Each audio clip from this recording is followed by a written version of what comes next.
N'wanangu hi ku u nga rila u nga byeli vanhu swa milorho ya wena. Hi wena hi ku u nga rila u nga byeli vanhu swa milorho ya wena. Hi wena hi ku u nga rila milorho ya wena i xihundla xa wena. Milorho ya wena i xihundla xa wena. Hi van'wani se va fumise vanghana va vona. Van'wani se va fumise tichomi ta vona. Hi wena hi ku pfumala xihundlo. Hi wena hi ku pfumala xihundlo. Milorho ya wena i vumundzuku bya wena. N'wanangu u nga tshuki u va byelo. N'wanangu u nga tshuki u va byela milorho.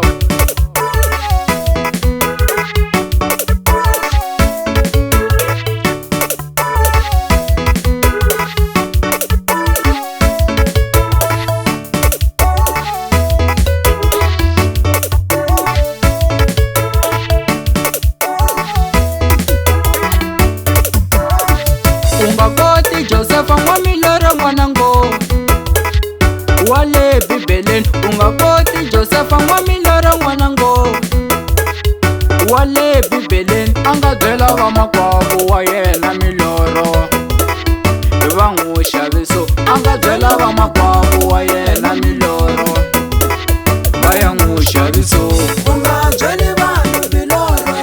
Hi vanhu va misava n'wanangu va jelaza. Hi vanhu va misava n'wanangu va jelazo. U nga va pimeli na tipulani ta wena.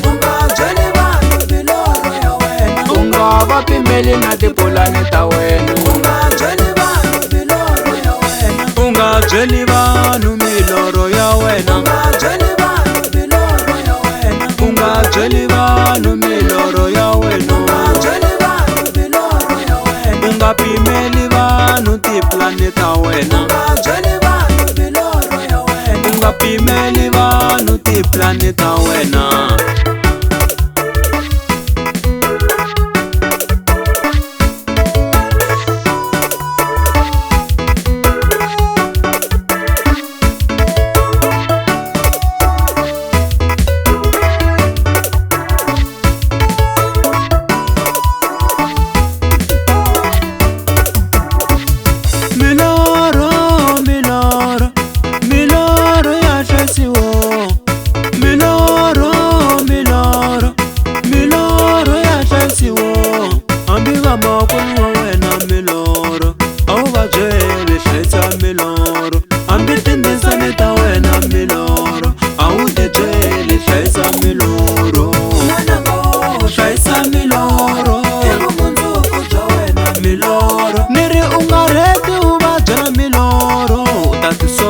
Hlayisa milorho, hlayisa milorho, vumundzuku bya wena milorho.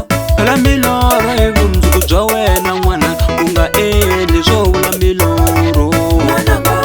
Hlayisa milorho, hi vumundzuku bya wena milorho. U byela Xikwembu ntsena vumundzuku bya wena, xika hi